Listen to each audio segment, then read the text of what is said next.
Welcome to Democracy in Color with Steve Phillips, a color-conscious podcast about politics. I'm your host, Steve Phillips, and on January 2011, I got an email from a relatively unknown Georgia state legislator. She wrote, quote, "We have some good opportunities here in Georgia to create a roadmap for the South, but it will require careful planning and friends beyond our borders. I appreciate your help." A few months later, my late wife, Susan Sandler, forwarded me an email from that same legislator, and Susan asked, "Is this someone we want to meet with?" It has been one of the great blessings of my life and one of the greatest accomplishments of my and Susan's partnership that we did take that meeting.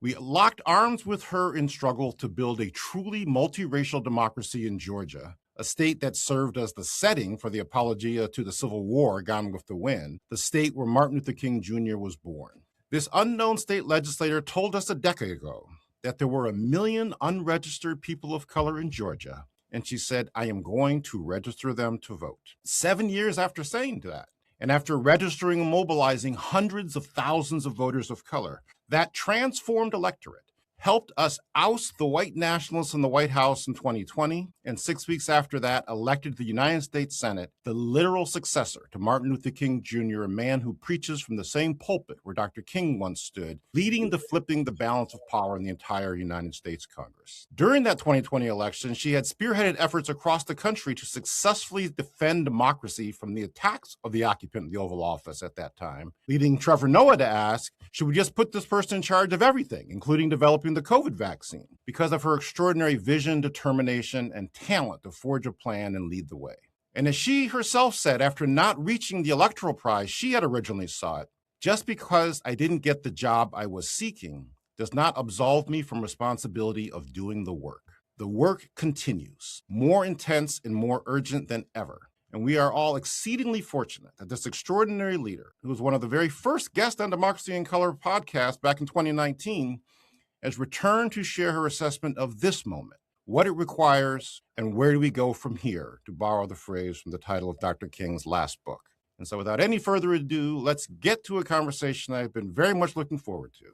Joining me as always is my co-host, Charlene Chang. Hi, Charlene. How are you? And do you want to do the honors of introducing our guest? Hi, Steve. I'm doing well overall. I just want to say that we're out with the year of the snake and we're in the new Lunar New Year. We are in the fire horse, Steve.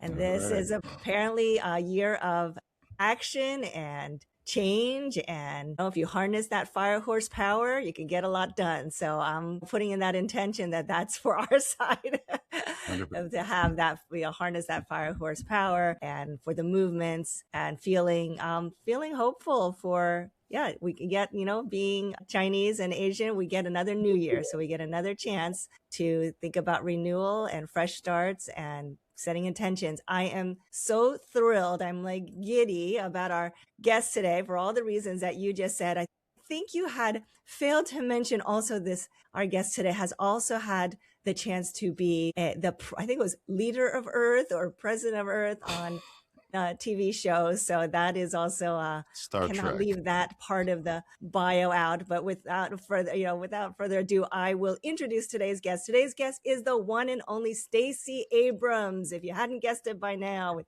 all the clues we've been dropping, Stacey Abrams is a political leader, organizer, and best-selling author whose work has reshaped the national conversation in voting rights and democratic participation. She was the minority leader of the Georgia House of Representatives, where she served for a decade before becoming the Democratic nominee for governor of Georgia in 2018.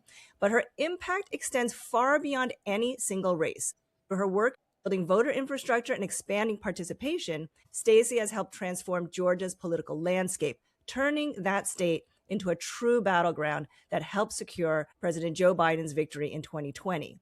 Stacey is also the founder of Fair Fight and other initiatives dedicated to protecting access to the ballot and strengthening democratic institutions. More recently, she's launched efforts like the 10 Steps Framework and American Pride Rises, and we'll talk a bit more about that, which focuses on building durable civic engagement and reclaiming an inclusive vision of American identity. She's the author of several books, including novels, for those of us who are writers and say, well, I don't know how people even write one book. She's doing all of that political movement work and writing nonfiction and fiction books and children's books, and is just a real role model of mine. And she is the host, on top of that, host of the Assembly Required podcast. Welcome, Stacey. Thank you so much for making time out of your busy schedule to be with us here today and having this little family reunion. Thank you for having me, and we should all live long and prosper. Yes, yes.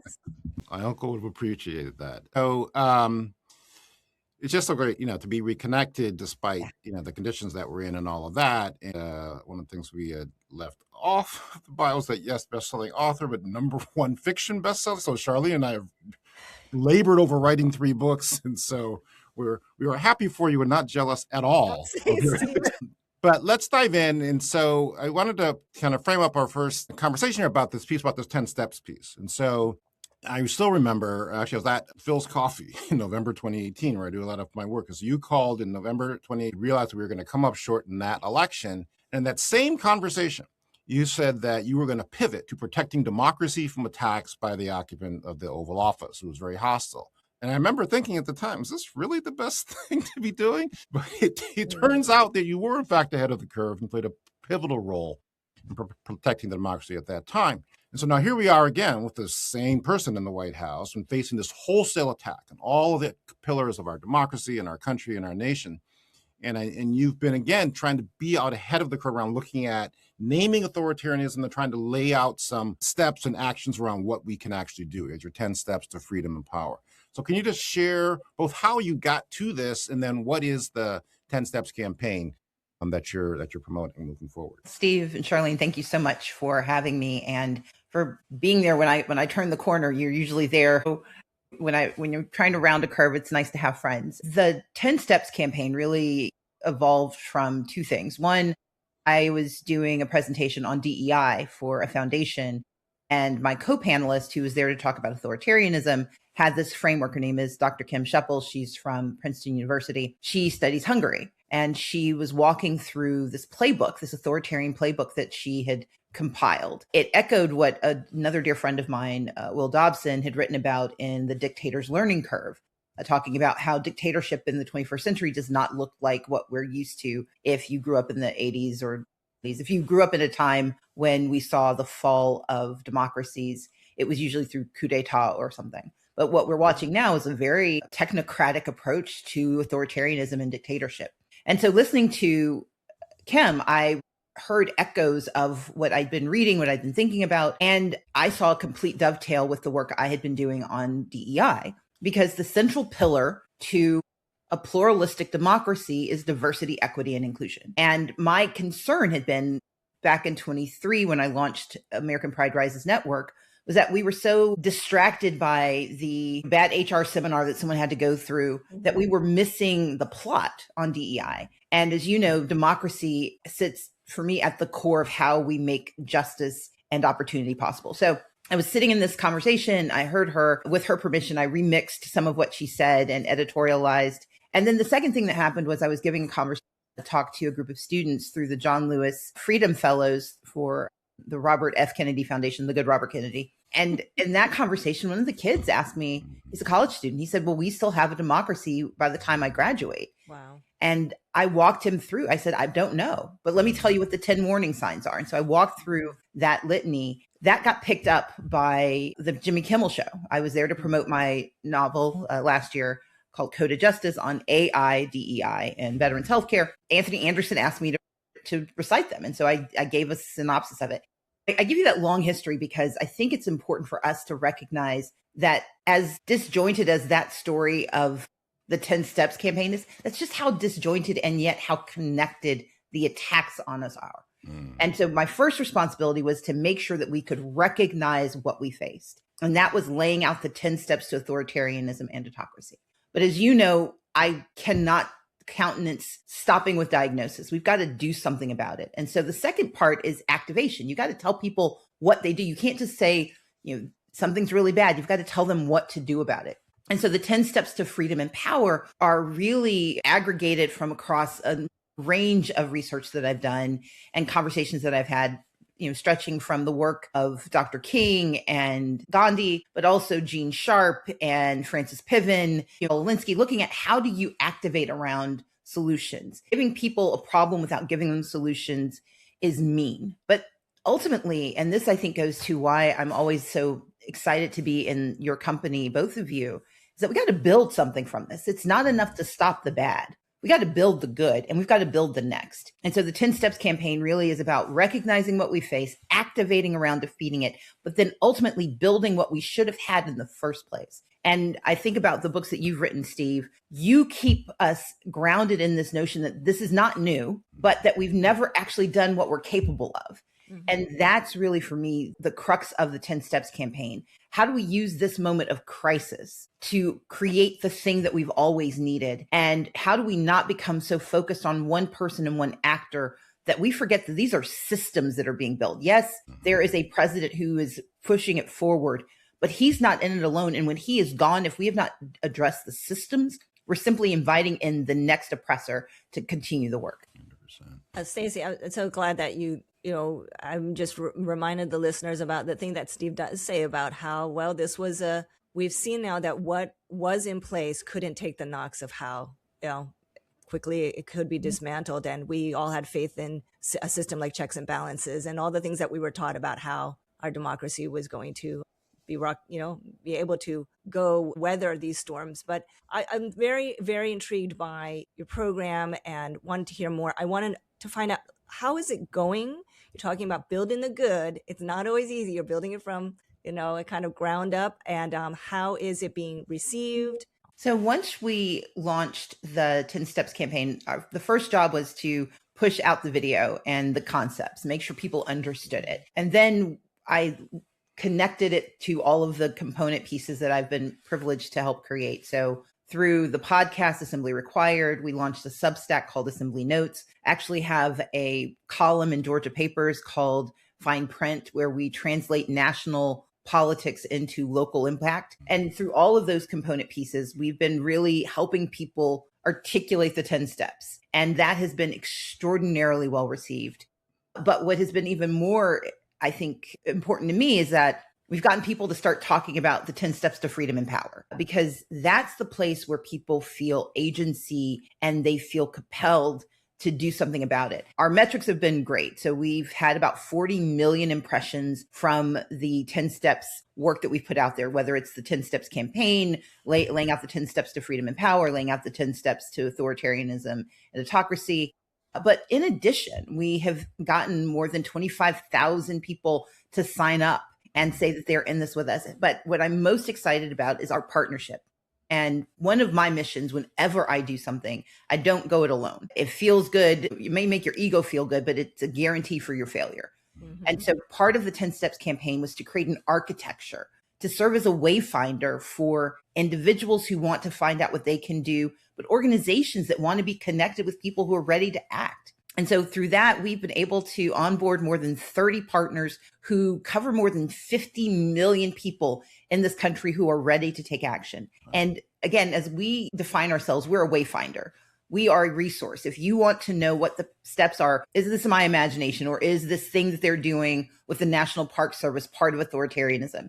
Is the firing of thousands and thousands of Black women part of the longitudinal arc of autocracy? Yes. And here's how. But also, does showing up at a local food bank do something about it? Yes, because you are mobilizing to thwart one of the things that they're trying to do to harm us. Does holding up my cell phone matter? Yes. And here's an organization that can tell you how to do it safely. And so we're very excited that we have all of these organizations ranging from Gen Z for Change to Indivisible to Democracy Forward. We've got all of these amazing orgs that have come together. No one has to change what they are or what they do, but they're sharing it with each other, and we're sharing it with the public. And we serve as the wayfinder. Come to us to find out what, how, and where, and we'll get you connected to the resistance. Amazing. Excellent. So I also want to talk about which we mentioned before, just in passing, about the DEI and the American Pride Rising, right? So that was 2023, which is important for people to realize that not only was that before this current administration came into power, but it was in fact during a Democratic administration, where we saw a lot of the beginnings of the weakening of resolve and the backsliding from the loud but temporary pronouncements after George Floyd was murdered. So you create America Pride Rises 2023. So can you similarly walk us through that? How did you see that was the thing to do? And then what did you create with APR, and what's its work? So as everyone knows, in June of 2023, the Students for Fair Admissions decision came down from the Supreme Court. And what that decision said was that colleges and universities could no longer use race as a factor in granting admission to college. What people took from that opinion was that DEI was dead and affirmative action was dead. And that's not what it said. But it was a very, very handy pretext for doing what people wanted to do, what companies wanted to do, which was disavow what they saw as no longer a politically salient issue, which was racial, economic, social, and gender justice. But what I thought about when I saw it, and I started calling organizations that were doing this work saying, okay, how are you all responding? And I want to lift up the fact that groups were doing their best, but we have been trained to think about these things in silos. And part of the way I try to approach the work that I do is, what are the connections? How do these things come together? If you read my novels, as I said, like my latest novel is AI, DEI, and veterans healthcare. So I look for the webs that connect things, and how do we understand the intention, not from what they say, but from what they do. And if you think about DEI, the very first anti-DEI decision from the Supreme Court wasn't Students for Fair Admissions.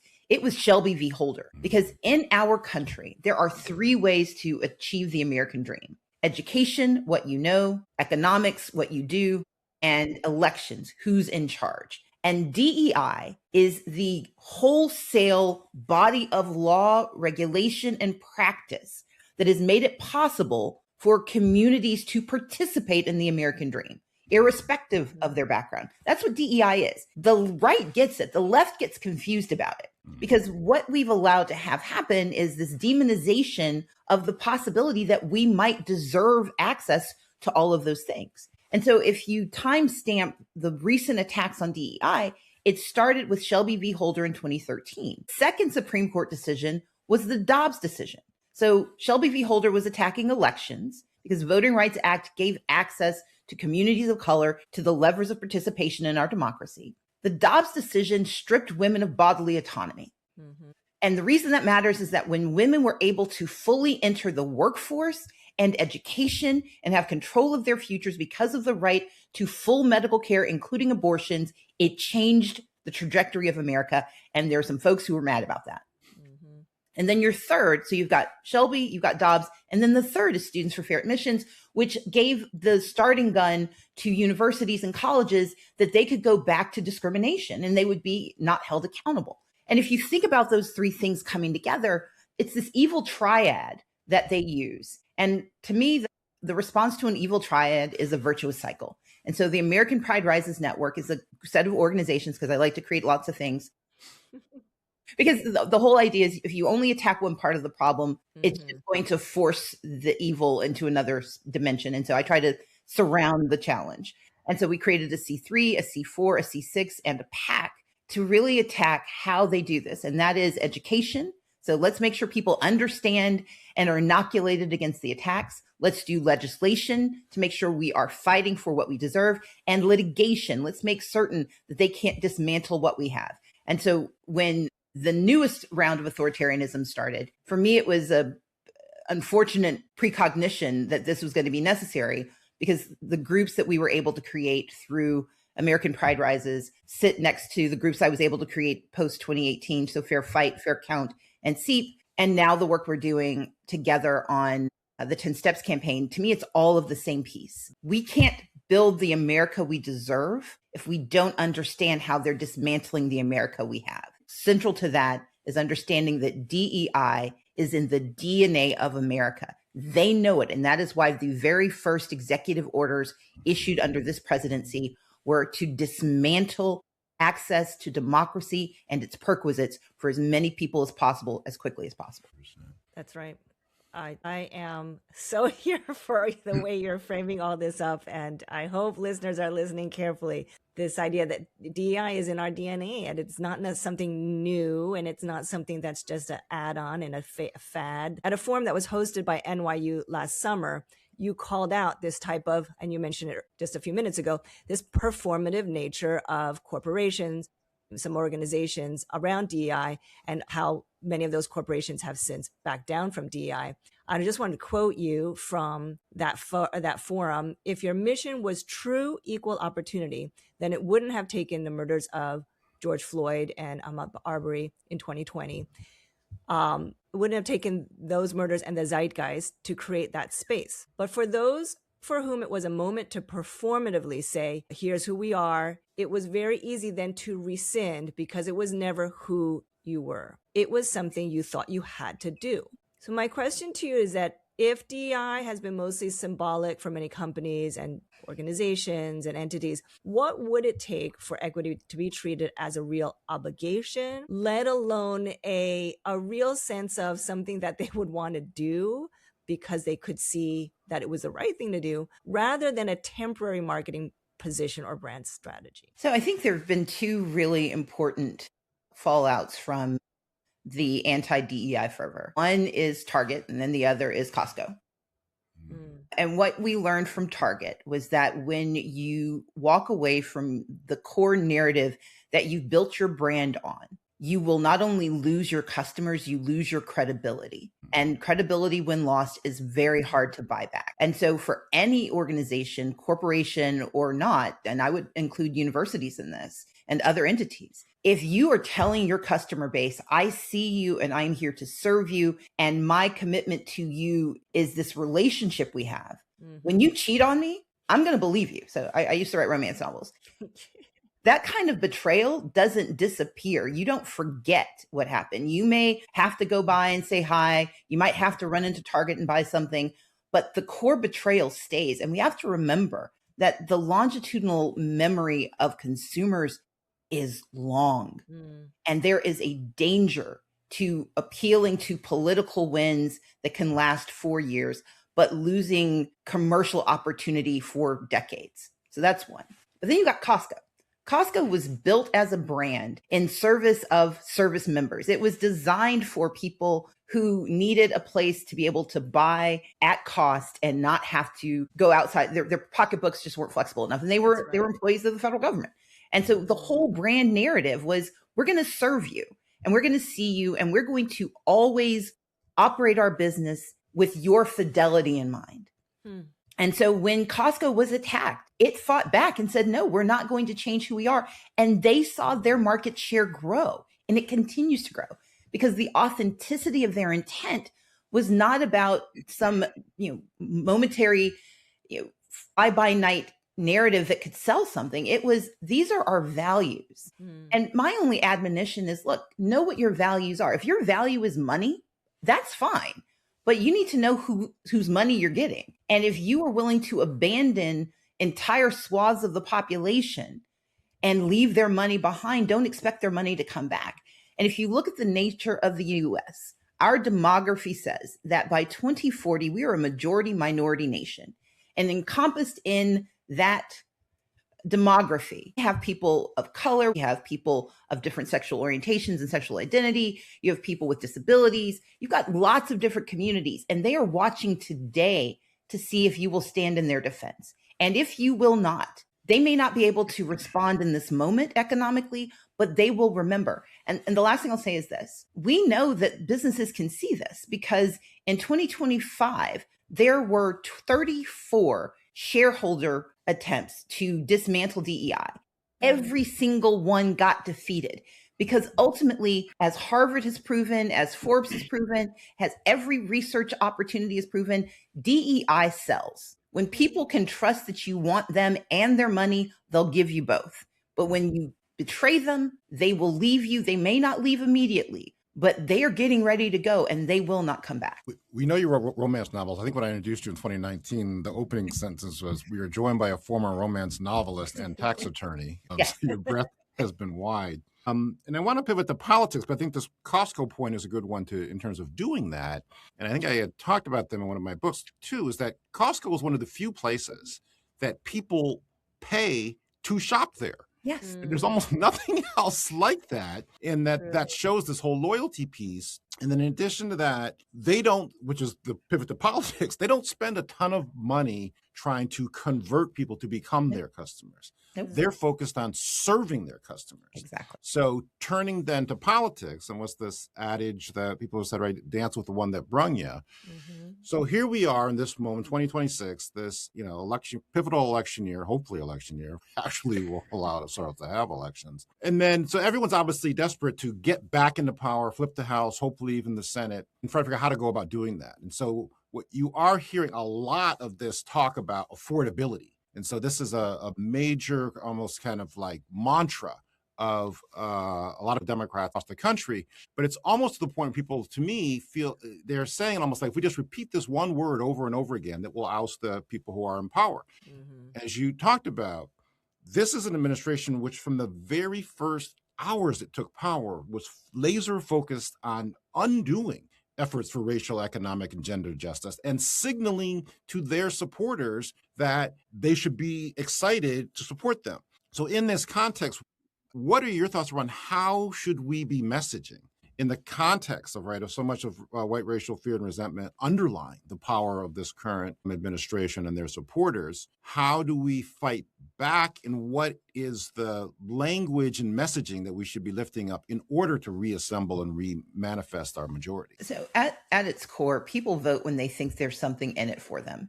And that is not as craven as it sounds. It is very practical. Democracy is a shared governmental structure where I agree not to get stuff I want, because I think that by losing sometimes and winning sometimes, it comes out in the wash that I benefit. We put our money into a communal pot, knowing we may not get all of it back, but the things that we get access to make it worthwhile. So we got to remember, democracy is driven by this notion that I can get something from it. So if you're supposed to get something from it, that means democracy has to deliver. And you've got to see a return on investment. The language of affordability is a starting place, but affordability only makes sense if you know why people can't afford it. Mm-hmm. So I've seen this sort of expansion of, if I just say it enough, people will believe me. No, because the people for whom affordability is an issue, they need to know that you know what they can't afford. The fact that I can't afford caviar is not my problem. It's that I can't afford eggs. But if all we talk about is affordability without being able to parse through what the distinction is and then understand what the barriers are, it doesn't matter. So if you live in a right to work state where you have on-call scheduling and no public transportation, affordability is a multi-layered problem. And your argument that you're going to build more affordable high-rise housing doesn't matter to me if I live in a community where I can't afford the rent. And so part of our obligation is to go beyond the superficial and actually be able to articulate that we understand why things aren't affordable. And you cannot do that without DEI. You cannot tell a disabled person that you can solve their affordability crisis if you don't understand that sub-minimum wages are legal in the United States of America. You cannot tell a woman that has been told she cannot have access to an abortion that you understand the affordability crisis if you are not addressing the issues that attend this new normal we have of what healthcare is available, what childcare is available. Those conversations have to be real. And so affordability is a starting point. It is not an end point, but it is also not an excuse to not have other conversations. And that's the danger we're having. This idea that if we keep saying affordability, we don't have to talk about anything else. It is a fundamental misread of who and where we are, because people live full lives, full complicated lives. And the fact that I can't afford something does not also mean that I'm not facing discrimination, that I'm not facing barriers to entry, that I can't get the things I need. Affordability is one component piece, but I need you to say that you can serve my whole life and not just the part that will get you elected. Yeah, and it doesn't preclude a feeling for some individuals and communities safe that they're not going to be rounded up and exactly abducted, and that they have to worry about if they can go to work or go to school. Anyway, that was that's a whole other thing, but it's real. Speaking of who are we, and who do we want to be, and where do we want to go? I have a biggie question. If you could redesign the Democratic strategy for the next decade, what would you change first? We have to believe that non-voters are entitled to our effort. And this is the work that Steve and Susan invested in early with me. I was recently reading a think piece that said that non-voters, that's a non-starter. It's just a pie in the sky idea, that it's better to try to convert those who have different ideological beliefs than it is to try to activate those who have shared beliefs. And I think it is a very binary and a very superficial analysis. It's based on this work that was done, and I think by credible theoreticians, but it basically modeled voters and said, these people, if they had voted, they would have voted this way based on these models. It did not dive into why certain communities have never fully participated. If you live in intergenerational poverty, your decision to not vote does not look identical to someone who simply has your same race and religion and gender. Our typology is too superficial sometimes. The work of turning our demography into a permanent infrastructure means that we have to actually talk to non-voters.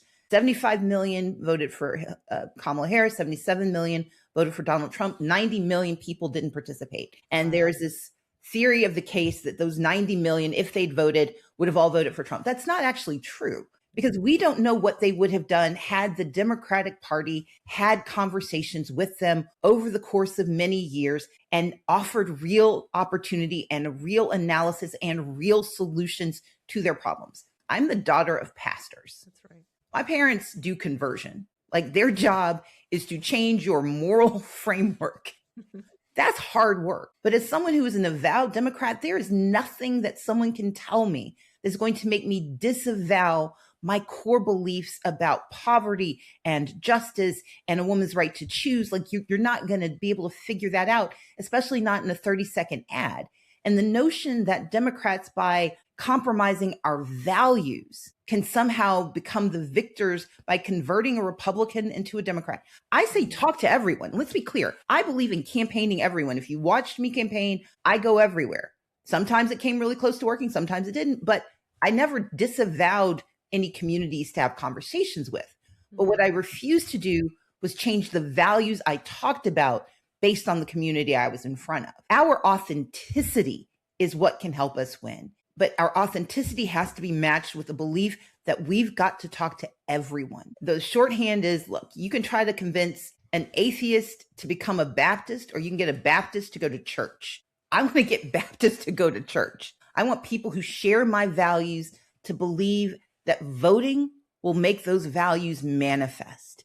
That is a lot easier done if we believe from day one that these are people worth talking to, as opposed to trying to convince someone who is very clear in their beliefs that we're trying to tell them their beliefs are wrong. And that's disrespectful to me. I'm not here to tell you what you believe is wrong. I'm here to convince you that if you share my beliefs, this is the right we can do together. And I think that's what I would have us do if I were in charge. Yeah. And not being in charge is what I try to do with my time. Yeah. Now, you were talking about values and not abandoning our values. We're recording this the day after Reverend Jackson passed away. And you texted me, Stacey, and you said once in like 2020 or something, says, thank you for believing in Georgia long before it was logical. And I replied, it was always logical. And I had seen that it was logical from what Jesse did in the 80s when he actually won. But one of the things Jesse would say in terms of this whole thing about our values is that he says, then we will win and deserve to win. Yes. And I really wonder about people willing to abandon these different pieces. And I mean, I was going to snarkily say, you saw about that study or whatever people were saying in terms of this is based upon all of the success we've had in converting people and whatnot. And so you have done the work and lost to somewhat history is that you've come closer to being the first Black woman elected governor in the history of this country. And in Georgia, you almost doubled the vote in Georgia between 2014 and 2018. And that's completely lost to history in terms of who those folks are and what does it take to actually bring those people out. So lastly, and somewhat in this vein, it's been frustrating to me how little attention people have paid to and what lessons they have taken from Mamdani's win in New York City. And so I wonder if you could just talk a little bit about that. What did you see there in terms of what was successful to him and what is relevant to look to progressive politics going forward? And I'll tie together what you've just pointed out with both his race and with mine. Because of the sort of successive hits. So there was the 2018 race that I lost by a little under 53,000 votes. But we turned out 800,000 people who had not previously voted. That gets conflated with the voter registration work that I did. Those are not the same things. I did not register 800,000 people between 2014 and 2018. What I did differently was engage and have conversations with thousands of people no one had spoken to. We did the first Spanish language statewide ad in my campaign. We did the first concentrated effort to reach Asian Americans in the state's history in my campaign. And I used to do Korean radio before I ran for governor. So we tripled Latino turnout, tripled Asian Pacific Islander turnout, increased youth participation by 40%, increased Black participation by 40%. And we had more white voters vote for me than any candidate since Bill Clinton in 92. So that's what we did in that campaign by going to where people were and talking to them about what they needed at the time they needed to have that conversation and offering concrete plans that did not compromise our values in order to get their vote. And that's what Mondani did. He met people where they were. He did not compromise his values. He did not disavow his ideology. But what he said was, I am wholly this person. And what I hear from you is this need. Let me tell you why I can see you and therefore why I can help you. But he also was really clear about what government could do. He didn't promise things that were outside government's capacity. What he got pushback on was government's willingness. And that's, I think, the core of the narrative and the argument as we head into not just 26, but 28 and beyond. We keep fighting over what we're willing to do, not what we're capable of doing. And if there's been anything revelatory about this administration, is that they have proven what government is capable of doing. And while we bemoan it, we also have to learn from it. There are things that we can do. He has done the work already to change and transform how politics is understood by people who thought politics was a weapon to be wielded against them. That's the lesson we have to learn. Whether you are a democratic socialist, a Southern Democrat like me, or someone somewhere else, I think the through line is, are we willing to be honest about what government is capable of?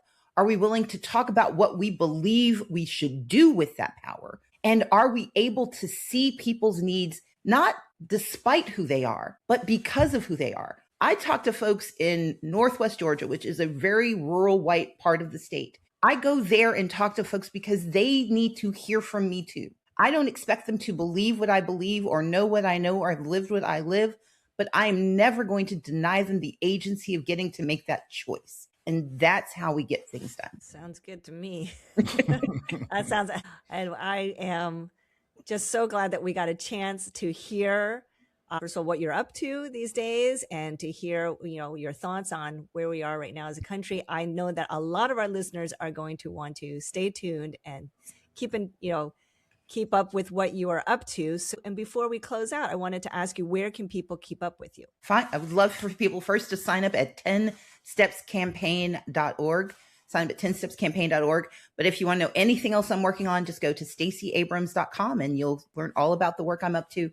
But sign up for 10 Steps Campaign first. Sounds good. We'll put those in the show notes. Everybody go check that out. Stacey, it was so great talking to you. Likewise. Thank you so much. Yeah, thanks for having me. For joining us, and thank you for all that you do. And thanks for believing, Steve. Well, you have validated that belief. So, I hope you enjoyed that episode and the whole conversation with Stacey. And it's the tie back to where we opened up with when we were on the cancer journey with Susan. We were on vacation one time. We did this gratitude exercise, and Susan said, we asked what brings you joy?